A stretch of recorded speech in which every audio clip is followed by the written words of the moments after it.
आज आप सबके बीच में यहां पर मर्यादा पुरुषोत्तम भगवान श्री राम की पावन जन्मभूमि से आया हूं। आप सबको राम राम।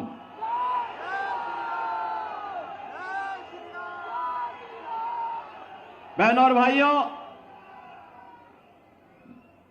जगत जननी मां भगवती चंडी देवी और माता मनसा देवी के दरबार में गुरुओं की परंपरा के साथ जुड़ना अपने आप में हर व्यक्ति को आह्लादित कर देता है।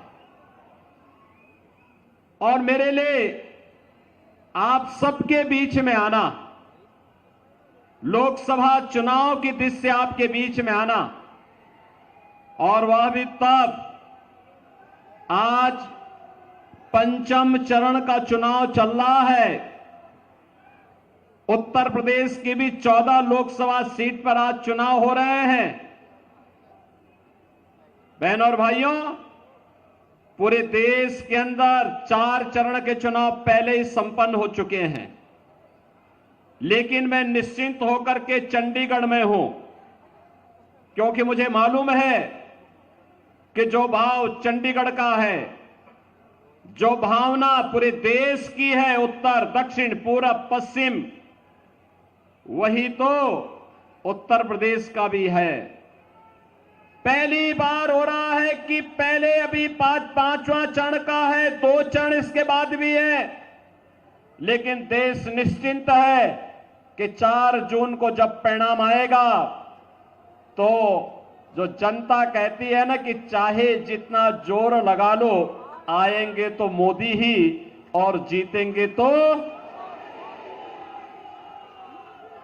हम लोग निश्चिंत हैं, क्योंकि परिणाम के बारे में जनता जनार्दन पहले से ही तय कर रखी है कि तीसरी बार, फिर एक बार, फिर एक बार, और अब की बार 400 पार की बात करते हैं तो कांग्रेस को चक्कर आने लगता है,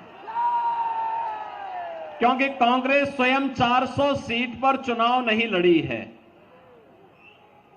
तो वह अगर 400 सीट पर चुनाव लड़ती तो वो भी कह सकती थी, लेकिन उसको उसके कारनामों के कारण देश की जनता जनार्दन ने इस लायक नहीं छोड़ा कि वो 400 सीटों पर भी चुनाव लड़ सके। और इसलिए बहनों और भाइयों, जब जनता जनार्दन से कांग्रेस के लोग पूछते हैं, आम आदमी पार्टी के लोग पूछते हैं कि 400 पार का मतलब क्या है, तो जनता जनार्दन उसका जवाब दे देती है, कहती है जो राम को लाए हैं हम उनको लाएंगे, क्योंकि जो राम का है वही राष्ट्र का है, जो राम का है वही हमारा है, बाकी किसी काम का नहीं है। और बहनों और भाइयों, अगर आपको देखना है, पूरा चुनाव अब इसके इर्द गिर्द ही घूम चुका है। पूरा चुनाव, लोकसभा के पूरे चुनाव को अगर आप देखेंगे, कांग्रेस के नेता तो पहले प्रभु राम को नकार चुके थे। पहले इन्होंने कहा था कि राम तो हो ही नहीं। इन लोगों ने पहले ही कहा था, और अभी चुनाव के दौरान भी इनके एक बुद्धिदाता कह रहे थे भारत के अंदर राम मंदिर का निर्माण नहीं होना चाहिए था। हमने कहा भाई आपने बुद्धि कांग्रेस को दी होती तो कम से कम वो इटली में ही राम का मंदिर बना देते। भारत के अंदर तो बनाने के लिए हमारा इंतजार था ही, मोदी जी का इंतजार था ही, लेकिन अगर पहले बताए होते तो कांग्रेस को कहते कि भाई इटली में ही बना लो। लेकिन बहनों और भाइयों, उनको याद आज आ रही है, क्योंकि भगवान जब किसी की बुद्धि फेरते हैं तो उसको पहले उल्टी बुद्धि दे देते हैं, विनाश काले विपरीत बुद्धि। और ये आज कांग्रेस के अंदर आप देख सकते हैं, आज कांग्रेस उसी राह पर आगे बढ़ चुकी है, और इसके जितने भी अन्य सिपा सालार हैं, इनके सहयोगी दल हैं, वे भी राम मंदिर का विरोध कर रहे हैं। कोई कहता है राम मंदिर बेकार बना है, कोई कहता है राम मंदिर नहीं बनना चाहिए था। बहनों और भाइयों, कांग्रेस हो या इनके अन्य सहयोगी दल, ये पहले दिन से राम मंदिर का विरोध कर रहे हैं और कहते थे, पहले न्यायालय को भी धमकाते थे कि अगर राम मंदिर का फैसला हुआ तो दंगे हो जाएंगे, राम मंदिर का फैसला हुआ तो खून की नदियां बह जाएंगी। जब 2017 में मोदी जी के आह्वान पर भारतीय जनता पार्टी की सरकार उत्तर प्रदेश में बनी, लोगों ने पूछा कि क्या होगा। हमने कहा यूपी में अब दंगा नहीं होगा, कोई दंगा करेगा तो फिर उल्टा टांग देंगे उसको। और बहनों और भाइयों, आप तो सभी जाते होंगे। भाई देखो, मेरा तो जन्म उत्तराखंड में हुआ था। मैं काम उत्तर प्रदेश में कर रहा हूं और पूर्वी उत्तर प्रदेश में काम कर रहा हूं, जो बिहार और उत्तर प्रदेश का जंक्शन है। हमारी बोली भोजपुरी है। और उत्तर प्रदेश में आपने देखा होगा पिछले 7 वर्ष में कोई दंगा नहीं हुआ। और जिस दिन माननीय उच्चतम न्यायालय का फैसला आना था, लोगों ने कहा क्या होगा, लोग सशंकित थे। मैंने कहा भी देखो, एक तिनका नहीं हिलने वाला है, कोई एक तिनका नहीं हिला सकता है। आज का दिन इस ब्रह्मांड का सबसे शांत और सौहार्दपूर्ण दिन होगा। और बहनों और भाइयों, आपने देखा होगा उत्तर प्रदेश में दंगे समाप्त, और दंगे ही नहीं समाप्त हुए, अब तो उत्तर प्रदेश में सड़कों पर नमाज पढ़नी भी लोगों ने बंद कर दी है। अब तो उत्तर प्रदेश में मस्जिदों की मीनारों से माइक भी उतर गए हैं। वो कह रहे हैं भैया अब हम लोग भी शांति से रहना चाहते हैं। तो ये शांति और सौहार्द की भूमि आज उत्तर प्रदेश बनी है। और अब तो अयोध्या में रामलला विराजमान भी हो गए हैं। कौन ऐसा भारतीय होगा, बहनों और भाइयों, कौन ऐसा भारतीय होगा जो अपने आप को गौरव की अनुभूति न करता हो अयोध्या में रामलला के विराजमान होने के लिए। 500 वर्षों के बाद यह अवसर हमारे सामने आया है और इसीलिए हर जन से एक ही स्वर उड़ रहा है, और वह है कि जो राम को लाए हैं हम उनको, बहनों और भाइयों, हमारा भारतीय समाज कृतज्ञता ज्ञापित करना जानता है। और कृतज्ञता किस रूप में हम व्यक्त करते हैं, ये किसी से छुपा हुआ नहीं है। आपने देखा होगा, आप याद करिए बहनों और भाइयों, आप याद करिए, जब भी देश पर संकट आता है तो सबसे पहले देश छोड़कर के भागने वालों में राहुल गांधी का नाम आता है। कहीं भी कोई संकट आ जाए, यद्यपि ये देश को संकट देने वाले लोग ही हैं। इन्होंने समस्या दिया, इन्होंने आतंकवाद देश को दिया, इन्होंने नक्सलवाद देश को दिया, विरासत में इन्होंने भ्रष्टाचार देश को दिया, अराजकता देश को दी, और साथ साथ अव्यवस्था का जो आलम है। जब भी संकट आता है, वो मैं आपसे पूछना चाहता हूं, इस सदी का सबसे बड़ा संकट था कोरोना कालखंड। कोरोना के दौरान कहीं राहुल गांधी नजर आए थे क्या? चंडीगढ़ आए थे क्या? उत्तर प्रदेश में भी नहीं आए थे। उत्तर प्रदेश से वो सांसद थे उस समय, उत्तर प्रदेश में भी नहीं आए थे। और जब हम लोगों ने सभी सांसदों से बात करना प्रारंभ किया है, भाई हालचाल लें, भाजपा के सांसद, भाजपा के विधायक, भाजपा के कार्यकर्ता, मोदी जी ने तो सबको भाजपा के कार्यकर्ताओं से कहा था कि संगठन नहीं, सेवा ही संगठन है, सेवा का कार्य करना है। और बहनों और भाइयों, उस दौरान भारतीय जनता पार्टी के जनप्रतिनिधि, भारतीय जनता पार्टी के कार्यकर्ता जनता जनार्दन की सेवा में थे। मैं स्वयं मुख्यमंत्री के रूप में गांव-गांव जाता था, जनपद में जाता था। 1 करोड़ प्रवासी उत्तर प्रदेश में आए थे। जो बिहार जाने वाले थे, बंगाल जाने वाले थे, झारखंड, असम, उड़ीसा, मध्य प्रदेश और फिर इधर से राजस्थान की ओर जाने वाले थे, उत्तराखंड जाने वाले थे, इन सब की व्यवस्था उत्तर प्रदेश में रह करके मैं कर रहा था। 14,000 बसेज मैंने लगवाई थी इसके लिए, उनको सुरक्षित उनके घरों तक पहुंचाने के लिए। बहुत सारे लोग मुझसे कहते थे कि लॉकडाउन है, आप ऐसे क्यों कर रहे हैं? हमने कहा भी देखो, ये सब हमारे नागरिक हैं, उनका अधिकार है, और जो भी करना पड़ेगा हम जान पल खेल करके उनकी सेवा करेंगे, उनको सुरक्षित स्थान पर पहुंचाने का काम करेंगे। और मैं धन्यवाद देना चाहूंगा चंडीगढ़ यूनिट को, खासतौर पर संजय टंडन जी को और उनकी पूरी टीम को। चंडीगढ़ में इन्होंने जिस प्रकार का अद्भुत कार्य किया था सेवा का, बहनों और भाइयों, वह अन्यत्र देखने को नहीं मिलता। बेहतरीन कार्य किया था।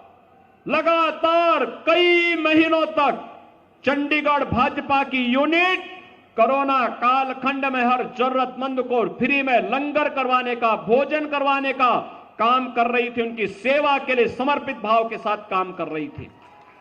लेकिन बहनों और भाइयों, मैं आपसे पूछना चाहता हूं, कहीं राहुल गांधी आए होंगे? कहीं नहीं नजर आए होंगे।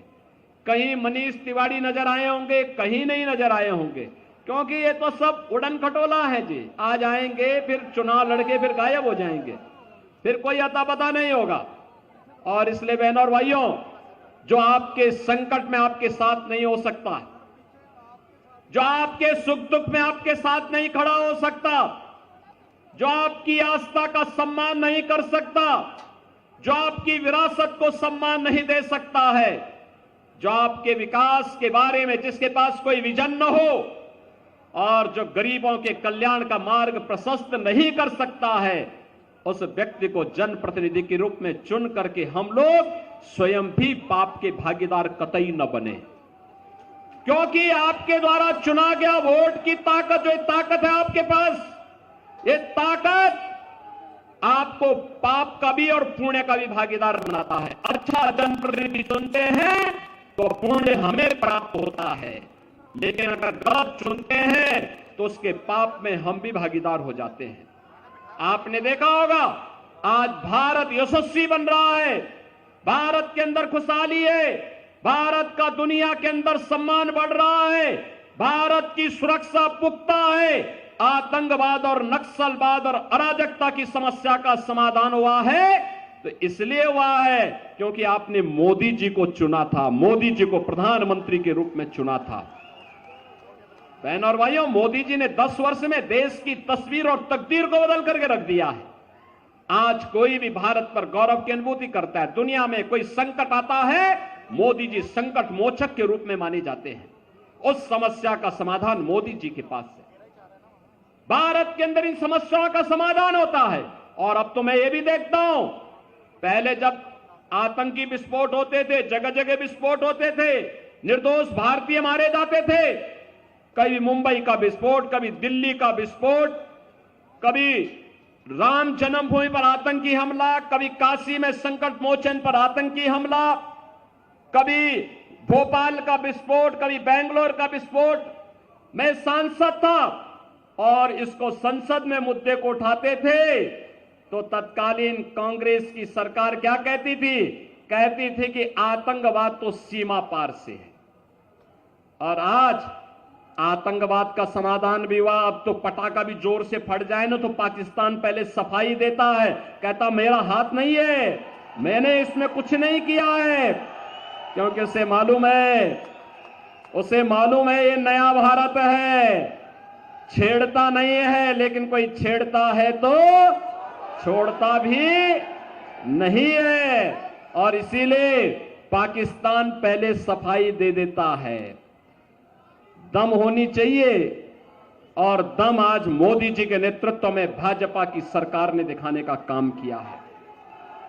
और इसलिए बहनों और भाइयों, आज हम आपके पास आए हैं कहने के लिए, आज आप देख रहे होंगे 10 वर्ष में मोदी जी के नेतृत्व में कितना बेहतरीन विकास देश के अंदर हुआ। 4 लेन की कनेक्टिविटी। आज से 12 वर्ष पहले मैं दिल्ली से चंडीगढ़ आया था बाई रोड, मुझे 10 घंटे लगे थे। और बहनों और भाइयों, आज के दिन पर हम 3 से 3.5 घंटे के अंदर दिल्ली से चंडीगढ़ आ सकते हैं।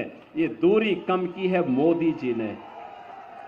ट्रेन में वंदे भारत, अमृत भारत और अमृत नमो Bharat train, world class train की सुविधा आज मिल रही है। मेट्रो की सुविधा मिल रही है। IIT, IIM, AIIMS, triple IT, NIT और वर्ल्ड क्लास यूनिवर्सिटी बन रही है। हर घर नल और नल में जल, ये भी आरओ का जल, ये काम भी मोदी जी के द्वारा पूरे देश के अंदर किया जा रहा है। बहनों और भाइयों, विकास भी है। याद करिए कांग्रेस की सरकार के समय गरीब भूख से मरता था, गरीबों को राशन नहीं मिलता था, और मोदी जी देश के अंदर 80 करोड़ लोगों को फ्री में राशन दे रहे हैं। और राशन की सुविधा भी ऐसी कि हमारे यूपी और बिहार का भाई तो कोई होगा, अगर कार्ड यूपी में है या बिहार में है, राशन चंडीगढ़ में ले सकता है। 1 नेशन 1 राशन कार्ड की व्यवस्था यह भी मोदी जी ने दी। आयुष्मान भारत का कार्ड 60 करोड़ लोगों को दे दिया गया है, और 5 लाख रुपए तक का उपचार वे कहीं भी करा सकते हैं। और यही नहीं, अभी तो मोदी जी ने कहा है कि तीसरी बार आते ही 70 वर्ष के ऊपर के हर व्यक्ति को प्रतिवर्ष 5 लाख रुपए की आयुष्मान भारत का कार्ड की सुविधा उपलब्ध करवाएंगे। बहनों और भाइयों, कांग्रेस के पहले एक प्रधानमंत्री ने वक्तव्य दिया था कि हम 100 पैसा भेजते हैं, नीचे 15 पैसा ही पहुंचता है। 85 पैसा कांग्रेस के दलाल खा जाते थे, यही था ना। और मोदी जी ने हर गरीब का खाता खोल दिया। 100 पैसा दिल्ली से भेजते हैं, 100 का 100 पैसा उसके खाते में जाता है, बीच में कोई मध्यस्थ नहीं। का सुशासन की यह सबसे अच्छी, सबसे सटीक उदाहरण है। पैसा आपके खाते में जा रहा है। किसान कांग्रेस के समय आत्महत्या करता था, आज 12 करोड़ किसानों को किसान सम्मान निधि का लाभ प्राप्त हो रहा है। 12 करोड़ घरों में शौचालय का निर्माण हो गया है। 10 करोड़ घरों में उज्ज्वला योजना का सिलेंडर पहुंच गया है। और बहनों और भाइयों, 4 करोड़ गरीबों के घर बन गए हैं। और मोदी जी ने कहा कि इस बार आएंगे, आते ही शेष बचे हुए परिवारों को भी एक एक आवास उपलब्ध करवाने का काम करेंगे। अभी से कार्य योजना बन चुकी है। बहनों और भाइयों, मैं पूछना चाहता हूं कि मोदी जी ने एक लंबी फेहरिस्त है लोक कल्याण की, गरीबों के लिए, वंचितों के लिए, दलितों के लिए, समाज के विभिन्न तबके के लिए उन्होंने काम किया। क्या किसी की जाति, किसी का मत, किसी का मजहब, किसी के क्षेत्र या किसी भाषा को देखा? नहीं। उनका तो मंत्र था सबका साथ और सबका विकास। उनका मंत्र ये नहीं था जो कांग्रेस कहती थी कि देश के संसाधनों पर पहला अधिकार मुसलमानों का है। कहां देश का हिंदू जाएगा, कहां सिख जाएगा? और अभी तो सिटीजनशिप अमेंडमेंट एक्ट लागू हुआ है। आप देखो, हिंदू और सिख, बौद्ध और जैनी, इन सभी लोगों को जो प्रताड़ित थे पाकिस्तान में, बांग्लादेश में, अफगानिस्तान में, जैसे ही नागरिकता देनी प्रारंभ हुई, आप देखें कांग्रेस के पेट में दर्द होने लग गया। कह रहे सब क्यों कर रहे हैं? अरे भाई, पीड़ित मानवता की सेवा भारत नहीं करेगा तो कौन करेगा? लेकिन एक कांग्रेसियों को देखो ना, दुर्बुद्धि है, इनके अंदर दुर्योधन की आत्मा प्रवेश कर गई है, ये मानने वाले नहीं है। और इसीलिए उस समय कहते थे कि भारत के संसाधनों पर पहला अधिकार मुसलमानों का है। और हम कहते थे कहां जाएगा हमारा हिंदू, कहां जाएगा हमारा दलित? आपने देखा होगा मोदी जी ने अयोध्या में रामलला को विराजमान करा दिया, और रामलला को विराजमान कराने के बाद पहले रामलला को विराजमान बाद में कराया। पहले अयोध्या में हम लोगों ने इंटरनेशनल एयरपोर्ट बनाया है। उस इंटरनेशनल एयरपोर्ट का नाम महर्षि वाल्मीकि के नाम पर किया है।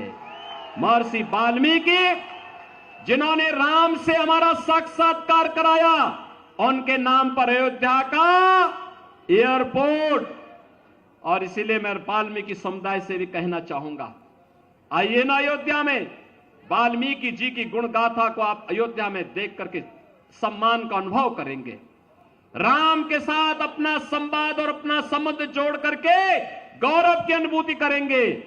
और हम लोगों के लिए तो ऐसा कार्य हो गया है कि लोग भी अच्छा, आप सबसे मैं कहूंगा, आप कह सकते हैं वर्तमान पीढ़ी से कि हां, अयोध्या में राम मंदिर का निर्माण हमने कराया है। आप बोलिए, जोर से बोलिए। नेतृत्व मोदी जी का है, कोई संदेह नहीं, लेकिन मोदी जी को ताकत आपके एक वोट से मिलती है। कमल चुनाव चिन्ह पर जो वोट आप देते हैं, ये सीधे मोदी जी के पास जाता है, वो मोदी जी की ताकत होती है। और तब मोदी जी इतने कड़े फैसले लेने में सहमत होते हैं। और इसलिए बहनों और भाइयों, आज मैं आपके पास आया हूं यही कहने के लिए, कांग्रेस और आम आदमी पार्टी का गठबंधन, बहनों और भाइयों, ये गठबंधन नहीं है, यह तो है मिलकर के जीतेंगे तो साथ साथ लूटेंगे। लूटने के लिए है, कल्याण करने के लिए नहीं है। देख रहे हो ना पंजाब में कैसे माफिया और अपराधी आदि होकर के चलते हैं। अरे हमने यूपी के अंदर ये सभी माफियाओं को उल्टा टांग दिया है, टांग दिया सबको। यूपी में आप देखते होंगे जितने दुर्दांत माफिया थे, उन सबकी कब्रों में कोई मरसिया पड़ने के लिए भी नहीं बचा हुआ है। कोई नहीं पड़ता जी, कोई पूछता नहीं। एक कांग्रेस के लोगों के लिए अब केवल माफियाओं के लिए मातम मनाने के लिए इनको छोड़ दीजिए। ये लोग नहीं लड़ पाएंगे इन माफियाओं के साथ। इनके खिलाफ भाजपा लड़ेगी, भाजपा। और इसीलिए मैं आपसे कहने के लिए आया हूं, ये गुमराह करेंगे, झूठ बोलेंगे, तमाम प्रकार के अफवाह फैलाएंगे। बहनों और भाइयों, अब मुझे कहने में कोई संकोच नहीं कि कांग्रेस आम आदमी पार्टी के साथ गठजोड़ क्यों की है।